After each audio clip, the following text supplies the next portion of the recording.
हमने अभी पोर्टल की शुरुआत की है। जो नए राशन जो डिपो जिनके लिए पोर्टल खोला है 1 तारीख से 8 तक, और जो भी व्यक्ति डिपो लेना चाहता है उसके नॉर्म्स हैं, क्वालिफिकेशन है, और गांव में जो डिपो हैं जिनकी संख्या ज़्यादा कार्डों की है उस संख्या को कम करने के लिए हमने क्राइटेरिया रखा है। ज़्यादा से ज़्यादा 21 साल के बच्चों को काम मिले, 21 से 45 साल उसका एज रखी है, जो डिपो लोगों को मिले और राशन वितरण समय पे हो, उसकी क्वालिफिकेशन हो, उस पर अपनी जगह हो, व्यस्त हो। महिलाओं के लिए भी सर इसमें जो है खास रखे हुए कि कुछ डिपो जो है सिर्फ महिलाओं को ही अलॉट किए जाएंगे? नहीं, महिलाओं को भी रखा है इसमें।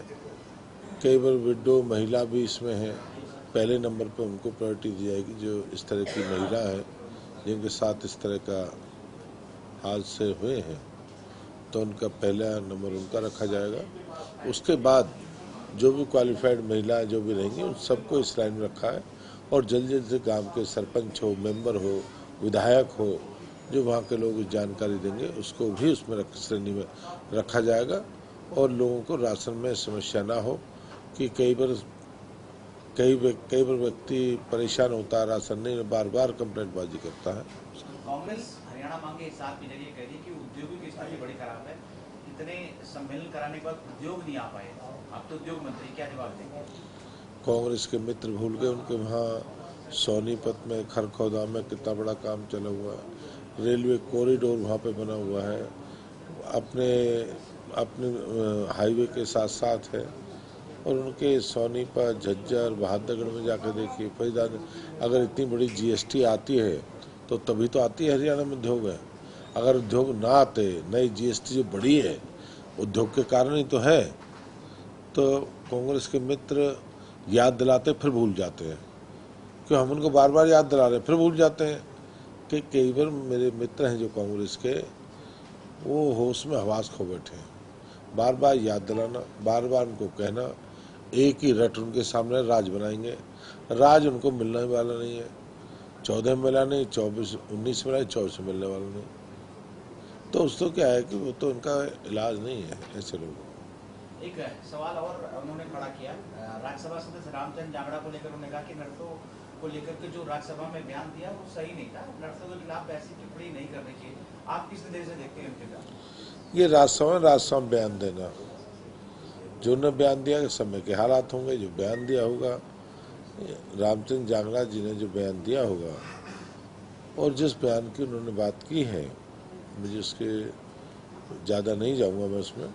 मेरा ही कहना है कि कांग्रेस के मित्र को विपक्ष की भूमिका निभानी चाहिए, इस तरह के बयानबाजियों में नहीं पड़ना चाहिए। 24 फसलों पे एमएसपी की जो है हरियाणा सरकार ने कहा है कि जो सबसे ज्यादा फसल जो है एमएसपी पे हरियाणा सरकार खरीद रही है। किस तरह देखते हैं इस घोषणा को या इस तरह की व्यवस्था को? नहीं, हरियाणा पहला प्रदेश है जिसमें जो फसलों पे 24 फसलें हैं, और जहां एमएसपी रेट पे खरीदी जाएंगी। पहले 14 थी, 10 और हैं। तो ये पहला प्रदेश ऐसा है जहाँ पे फसलों के और किसान सबसे ज़्यादा जो लाभ मिला है तो हरियाणा मिला है, और हरियाणा की सरकार ने दिया है। और मैं तो प्रदेश के मुख्यमंत्री नायब सैनी जी का धन्यवाद करूँगा, जिन्होंने बड़े मन के साथ और बड़े दिल के साथ जो किसानों के लिए बात रखी है। ये हरियाणा का पहला इतिहास रचा है। कांग्रेस का सर मानना है लीगल गारंटी दी, लीगल गारंटी जो क्रॉस में बोला जा रहा था एमएसपी वो नहीं दिया कांग्रेस। हम सब देंगे, जो कांग्रेस नहीं दे पाई वो हम सब देंगे। वो जरा देखते रहे हम क्या देंगे क्या नहीं देंगे, और जनता हर बात को समझती है।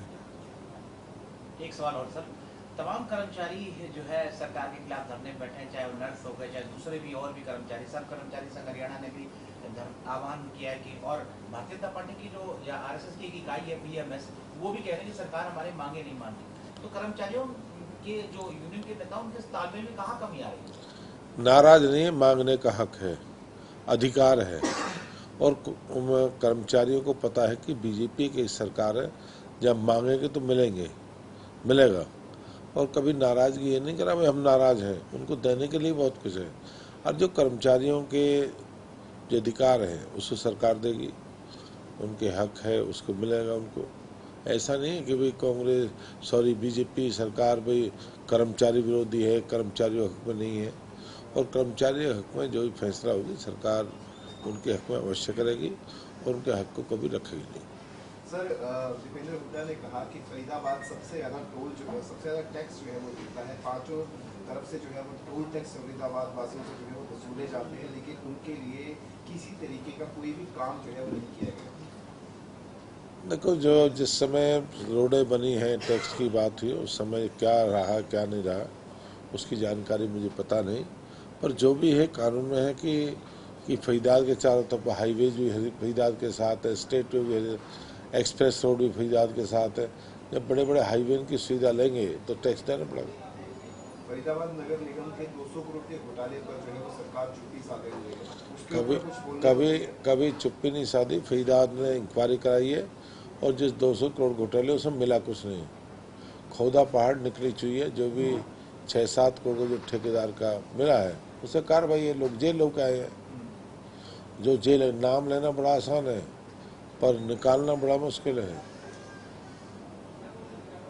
सरकार द्वारा जितने भी चुनावी घोषणाएं जो है वो की जा रही, चाहे एमएसपी का जिक्र कर लें, चाहे सरपंचों का जिक्र कर लें, तमाम चीजों को लेकर जो है वो विपक्ष सीधे तौर पर कह रहा है कि मात्र 35 दिन सरकार के पास बचे हैं। विपक्ष पे कोई काम नहीं, विपक्ष मुद्दाहीन है और विपक्ष की भूमिका ठीक नहीं है।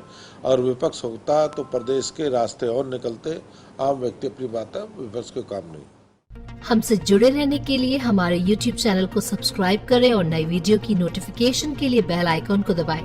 अगर आप ये वीडियो Facebook पर देख रहे हैं तो लाइक जरूर करें और ज्यादा से ज्यादा शेयर करें। धन्यवाद।